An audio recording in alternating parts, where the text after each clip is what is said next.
Now at noon, new developments in a local murder investigation. Coming up, how investigators now say a man plotted to kill his own wife with the help of a friend. And new at noon, a local murder investigation.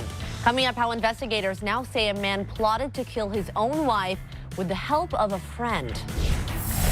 And new at noon, a man accused of sneaking onto a flight. Caught on camera. See how investigators say he boarded a flight without a ticket.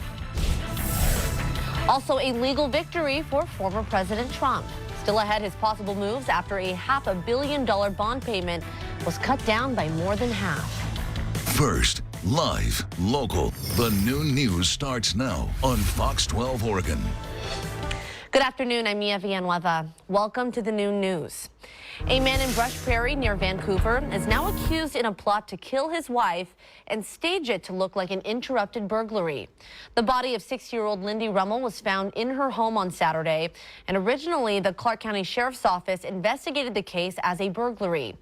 Deputies have now arrested both her husband, James Rummel, and his friend, 55-year-old Daryl Riley from Eugene. Investigators say the day of the murder, Rummel drove down to Eugene to pick up Riley and bring him to Clark County. They also say a truck that appeared to be stolen from the home was found in a rural part of Benton County, damaged by fire. Investigators believe the fire was intentionally set to destroy evidence of the murder. The friend Riley was arrested by Eugene police and is being held on a temporary warrant for murder in Lane County. The victim's husband, James Rummel, is charged with making false statements, but investigators say more charges are possible. We spoke with neighbors who tell us their community is normally a safe and quiet place, and they were shocked to hear about the murder. It's just crazy. You can't trust anybody these days, so even in a small town, you never know what's going on. You always got to be prepared because you never know what could happen. We are following this story closely, and we will bring you updates as we air them on air and post them online. Happening today, a Washougal firefighter faces his first court appearance after being accused of killing his wife. It was tips from the couple's neighbors that eventually led to his arrest. Fox 12's Carly Olsen has more. This all started back in early January when that man, 49-year-old Kevin West, called 911 and told them that his wife, Marcy, was experiencing a seizure. His initial claim was that he had attempted to perform life-saving measures before she stopped breathing, and medics arrived to find 48-year-old Marcy West deceased. Authorities say in the days after Marcy died, several neighbors shared details about the couple's apparent relationship issues and their concerns that Kevin West could have been involved in her death. The Clark County Sheriff's Office eventually determined that the couple was alone in the house during her time of death, and they found inconsistencies with Kevin's story, leading to a first-degree murder charge and his arrest last Friday. The West neighbor, Casey McVeigh, told us he was shocked to hear the news of the charges. Usually you hear, crimes are from gangsters or something like that, but not somebody that goes around and tries to be a first responder. West had been serving as a battalion chief for the Camas Washougal Fire Department at the time of his arrest, and he'll be appearing in court for the first time this afternoon at 1:30 at the Clark County District Court here in Vancouver. Reporting in Clark County, Carly Olsen, Fox 12 Oregon. The Salem-Keizer School District and its teachers union will hold a mediation session today. It's the first one since the union voted to authorize a strike on Friday. We brought you that as breaking news on the noon news. The union is asking for changes in class sizes, caseloads, and how full-time work is calculated, and workplace safety. Salem-Keizer teachers, they have never gone on strike before, so this is a big deal. In fact, they've never even taken a strike vote before. We're told more than 94% of members voted yes to authorize a strike, with more than 99% of eligible members casting votes. The teachers union met with the district last Wednesday, and both sides say the meeting was promising. Two of the largest sticking points in the negotiations are class sizes, how the district will define full-time employees, and how they will define full-time employees moving forward. But the teachers union is making it really clear it wants to avoid a strike if possible. However, it says if it does, it will provide 10 days notice to the Oregon Employment Relations Board. A legal victory for former President Trump. A court in New York slashed a bond payment today by more than half. For Fox 12, Rebecca Castor has the details. It's a scene that's become routine this election season. Donald Trump heading into a courtroom. Thank you very much, everybody. Monday, a New York judge decided his criminal trial related to alleged hush money payments made to adult film star Stormy Daniels during the 2016 presidential election will begin next month. This was a case that had been brought 3.5 years ago, and they decide to wait now, just during the election, so that I won't be able to campaign.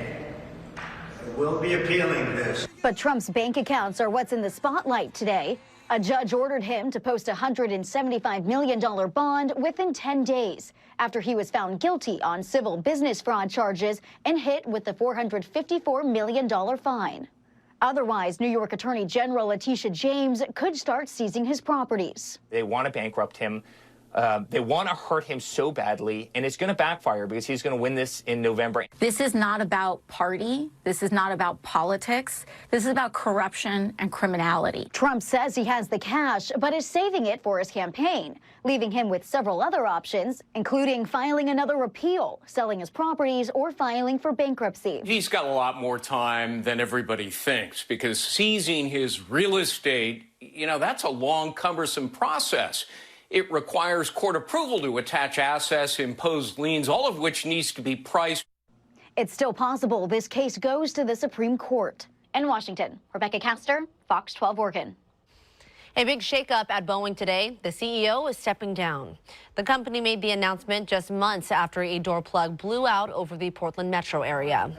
Boeing says Dave Calhoun will step down as CEO at the end of the year. The company's chairman and the head of the commercial airplane unit are also leaving. Boeing has been dealing with serious issues for the past 5 years.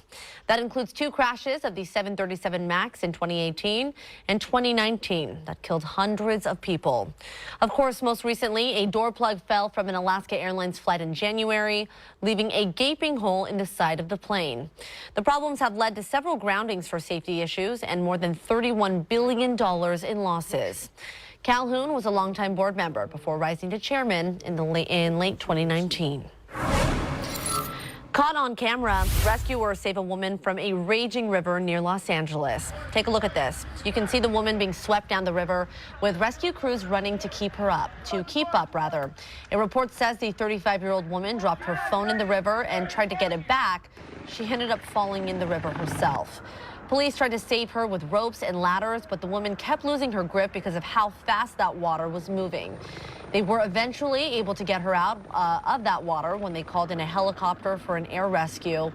Wow, pretty remarkable footage you're seeing on your screen here. Reports say the woman is okay. She was treated for a few minor scrapes and hypothermia. Well, spring break travelers aren't getting the best weather for their vacation so far. For Fox 12, Brandy Campbell shows us some of the wild conditions across the country. I've lived here almost a quarter of a century, and this is the first winter I can remember like this. Folks here in Minneapolis are digging out on Monday following a massive spring storm that dumped more than half a foot of snow on the city. And they're not the only ones. Heavy snow reported from Montana to Maine, with up to 2 feet falling in some parts of New England. Winter weather advisories are now in effect in some areas, but many say they don't mind the late season storm. We've both been missing the snow because it's been very strange not having snow, especially when it's part of the reason we moved here. But all this snow and rain is making for a messy commute. Thousands of flights were canceled or delayed on Sunday night and Monday morning, and it's not much better on the roads. Police reporting hundreds of accidents as drivers struggled with ice and snow. I got pushed and slid about 50 feet, and thankfully I got control, but I almost hit the guardrail. Another major issue, keeping the lights on. At the peak of the storm, hundreds of thousands of customers lost power, but many of those outages had been restored by Monday morning. And fans of cold weather from coast to coast say they're just trying to enjoy the snow while it lasts. It's a welcome late season event. Like you said, we'd like to have it sooner. We'll take it when we can get it. And there could be more on the way. Another winter storm is developing out west and could bring more snow to the Midwest through Tuesday. In Minneapolis, I'm Brandy Campbell, Fox 12 Oregon. All right, Katie, let's talk about spring break where we are. My kiddos are on spring break. Are yours? Mm-hmm. Yeah, kind of a gloomy, rainy spring break. Nothing that we haven't seen before here for spring break for the kids, though. Nothing, and we do have sort of a light so to speak, at the end of the tunnel, right? So it's what you would expect for spring in the Pacific Northwest, specifically here, Portland Metro Valleys and Coast, gray, few showers here and there. Temperatures have been slightly cooler, and we're looking at those showers here on radar. You can see they're not too heavy. So far for today, we've got around, what's it, like a 100th of an inch? Actually, we'll see those new totals. There we are, 400ths of an inch. So we have already met the total that we actually had from yesterday, and we still have more showers on the way. As far as along the coast and through the valley, not too much in Salem or Eugene, but we've seen those totals climbing just very, very slowly. For your Monday, we're looking at temperatures in the low 50s along the coast, same thing through the valley, maybe some upper 40s on the other side of the Cascades. Here's that 7-day forecast. There's that light at the end of the tunnel. We're getting to those details coming up. All right, Katie, thank you. You have at least 2 chances to win big this week. Tonight's Powerball drawing is worth $800 million. And tomorrow's Mega Millions drawing is worth an estimated $1.1 billion. Maybe odds. The noon news is just getting started. A man is accused of sneaking onto a flight. Yikes, coming up how investigators say he got on board without a ticket and why he did it.